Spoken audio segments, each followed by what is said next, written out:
خدای ډیر غفور و رحیم دی. که تو الموز نه وکو پروردگار عالم ډیر کریم دی. قضا به وکي خو لیکن حقوق العباد چې کوم دي دوی کې پکار د انسان ډیر محتاط شي. ویلې قرآن ایمو تاسې دپاره چی دی؟ عین زندگی دی که نه دی؟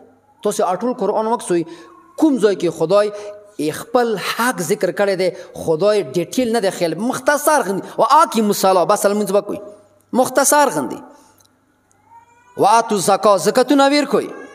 خو لیکن څه قرآن کې کوم ځای کې حقوق بشر مسله راغلی دی د انسانو حقوق خبره شوي دی خدای تفصیلا مکمل بیان کړی دی.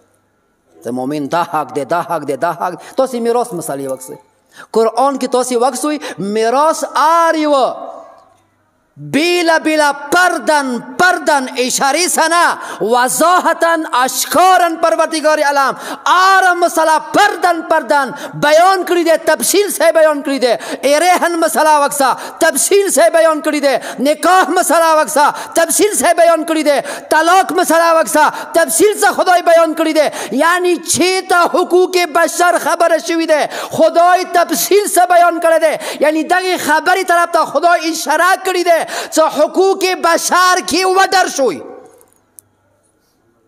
د خلکو حقوقو کې وډر شوی.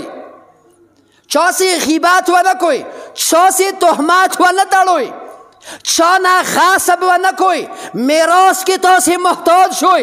یعنی د حقوقو ناز خبره څه خدای څه کړی دی تفصیلا بیان کړی دی دپاره څه وا انسانو زه خو ډیر کریم خدای یم زه ډیر غفار یم ډیر بخشش کوونکی یم. خو لیکن که چیرې حقوق بشرو د پامال کړله هغه ځای کې بیا خدای ته څو پورې عبد بیان مواب نه یې کړی څه چونه د غصب کړی چې تکلیف رسولی دی خدای دې څه ګوره پورې بیا تاسو نه مو پاوم. صلوات وایي محمد